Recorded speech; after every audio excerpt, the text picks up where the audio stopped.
Police called after Shen Yue goes missing for 2 hours. Miles Wei's breakdown caught on camera. The studio had been unusually quiet that evening, the kind of stillness that creeps under doors and settles like dust in the corners of a place that has seen too many emotional collapses. The rooftop incident earlier that week had already pushed tensions to their limits. Staff members whispered that Shen Yue had not been sleeping, that Miles Wei kept checking his phone between lines, and that the energy between them crackled like a storm waiting for the right moment to split open the sky. But no one knew that the storm would break that night. It began subtly, the way disaster always does. Shen Yue left the makeup room to take a call. She didn't return. At first no one noticed because actors duck in and out of sight all the time. But when a wardrobe assistant walked the hallway looking for her, when her name echoed unanswered across the set twice, then 3 times, a worry settled into the air. A camera operator remarked that it felt like their universe froze for a whole second. Then Miles Wei walked in, still holding his script, still wearing the faint trace of a smile he used moments before to reassure the director he was fine. When he didn't see Shen Yue, he paused, blinked once, and asked casually where she'd gone. A harmless question, until the silence hit him. The moment he realized no one had an answer, everything shifted. The smile drained from his face. His fingers tightened around the script, so hard the paper wrinkled. He didn't shout, not yet. Instead, he walked to the hallway door and pushed it open, turning left, then right, scanning each corner with rising panic. A staff member captured it on their phone without thinking, the exact second his breath caught in his chest. He whispered something barely audible, for words that cracked through the corridor like a confession he had never meant to say aloud.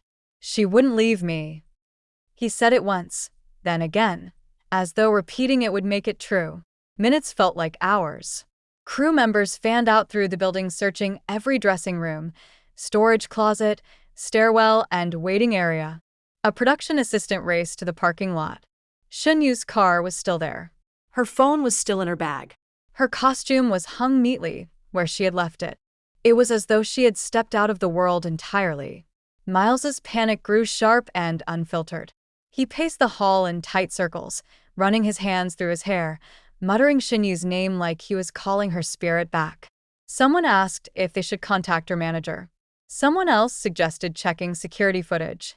Then Miles suddenly slammed his fist against the wall. Not in anger, in fear. She had vanished once before on a night when he had failed to reach her, failed to protect her, and the memory of that day lived in him like a permanent bruise. The wound reopened completely now. One camera caught the exact moment he pressed his forehead to the wall and whispered, "Not again. Please, not again." The security team was called immediately. They reviewed the footage, scrubbing through every camera angle in real time. Shen Yue had walked out the back door of the makeup room and turned down the east hallway. Then she disappeared off-screen.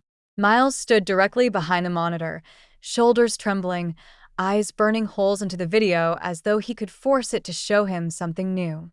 He kept asking why the camera angle didn't extend further, why no one had updated that section of the building, why there weren't more security staff assigned that evening. Everything spilled out of him in frantic, irregular bursts. And then the detail that made everyone grow pale surfaced. In that hallway, there was an emergency exit. An exit that opened to a small, dim alley that wasn't covered by cameras. Miles didn't wait for permission. He sprinted. The footage of him racing down the hall, nearly slipping, almost slamming into a lighting stand, went viral before dawn. In the video, he doesn't look like a celebrity. He doesn't look like a man performing.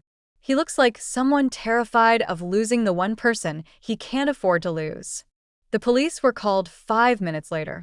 Officers arrived fast, alarms echoing up the stairwells as the alley was searched inch by inch. Miles refused to stay inside. He insisted on joining them, despite crew members begging him to calm down, begging him to rest, begging him to trust the search. He didn't care. He called her name so loudly it echoed against the brick walls. One officer eventually guided him back, not forcefully but gently, as though recognizing a heart too close to breaking. Miles's eyes were red, his breath uneven. He looked like a man about to collapse all over again. Then the break everyone had been praying for arrived. A security guard from the next building over reported seeing a girl matching Shen Yue's description sitting at the far corner of the lot, curled up near a stack of crates. She looked shaken, emotional, exhausted, but unharmed. Miles didn't wait for the full sentence. He ran. When he found her, she was sitting with her knees tucked beneath her chin, staring at the asphalt like she had been trapped inside her own mind. She didn't notice the sound of footsteps approaching. She didn't notice the shift in the air. But she noticed him. The moment she lifted her head and saw Miles standing there, she inhaled sharply, like her lungs had forgotten how to breathe until he appeared. Her lips parted, trembling, almost forming his name, but unable to get it out. He dropped to his knees in front of her. He didn't speak. He didn't demand answers. He didn't shout. He simply pulled her into his arms and held her like he was holding on to the last piece of the world that made sense to him. Security footage from the building next door captured the scene. Not clearly, not in detail, but enough. Enough to show the raw shape of their reunion. Enough to show the moment her fingers clutched the back of his jacket. Enough to show how tightly he held her. Enough for fans to understand the truth they had been ignoring. They were not colleagues anymore. They were not co-stars. They were two people bound by something explosive and fragile and terrifyingly real. When staff reached them moments later, Miles refused to let go. He held Shen Yue with both arms, shielding her like a barrier between her and the world. Officers questioned her gently, asking if she had been harmed, if she had been followed, if she had chosen to leave the set willingly. Shen Yue shook her head each time. She said only one thing. I just needed air. Everything got too loud. To anyone else, it sounded simple. But Miles understood what she meant. Too loud meant the voices, the pressure, the rooftop incidents still haunting them, the whispers from staff, the secret relationship hanging by a thread, the fear of being discovered, the fear of losing control, the fear of losing each other. He cupped the back of her head and whispered something no one else caught. Witnesses said her shoulders shook afterward, as if the words cracked through her armor. The two were guided back inside separately for privacy, for safety, for calm. But Miles kept glancing over his shoulder, checking, making sure she was within sight. Shen Yue walked slowly, still pale, still shaking, but her eyes never left him either. Later that night, as crews packed equipment and officers filled out reports, a single clip leaked online from an anonymous staff member. It showed Miles sitting alone on the stairs backstage while the police were still searching. His elbows were braced on his knees, hands clasped so tightly his knuckles went white. He looked up only once, directly into the camera, though he didn't know he was being filmed. In that single instant, his face told 1,000 things he couldn't say out loud. Fear. Desperation. Regret. Love. The clip spread like wildfire. Fans began demanding answers, not out of anger, but out of fear for both of them. They had lived through such emotional fragility for weeks. Every new development felt like another fracture in a glass world on the verge of shattering. What truly happened in those 2 hours remains between Miles and Shen Yue. But one thing became unmistakably clear. Whatever they are to each other now, it goes far deeper than rumors. Far deeper than scripts. Far deeper than the industry trying to separate them. Because when Shen Yue disappeared for 2 hours, Miles Wei didn't react like a coworker. He reacted like a man whose entire world had vanished. Again. The aftermath of the 2 hours Shen Yue disappeared, the atmosphere inside the building had not recovered. Even after Shen Yue was found, even after the officers left, even after the producers attempted to resume filming, a kind of heavy quiet clung to the hallways. No one spoke above a whisper. No one dared mention what happened directly. They tiptoed around the truth the same way they tiptoed around a broken piece of glass on the floor, terrified that even the smallest misstep would draw blood. Shen Yue sat inside a small waiting room with her manager hovering anxiously beside her. Her eyes were unfocused, staring through the carpet, as though her mind was still somewhere in that dim corner of the parking lot. A cup of warm water rested untouched in her hands. She held it like an object she didn't recognize. The door opened slightly. Miles stepped in quietly, almost cautiously, as if unsure whether he was welcome. His hair was still damp from the cold outside, and the skin around his knuckles was red from either the wall or the cold or both. His breaths were slow, controlled, but his eyes betrayed every emotion he was trying to hide. Her manager immediately stiffened, ready to block him. But one look, just one, and she stepped aside. Shen Yue didn't look up until he said her name gently, almost in a whisper. She flinched, only slightly but enough. He froze on the spot. She had never flinched from him before. He had been bracing himself for tears, for explanations, for apologies. But not this. This was something different, something deeper. He approached slowly and sat across from her, leaving a careful distance between them. The kind of distance that said he wanted to be close, but he wouldn't force anything. Not tonight. She lifted her eyes finally, and the moment their gazes locked, the room felt too small, too fragile, too filled with things they had never said. The silence between them stretched like a tight wire. He exhaled first. "You scared me." Her grip tightened on the cup. "I didn't mean to." Her voice was small, frayed at the edges.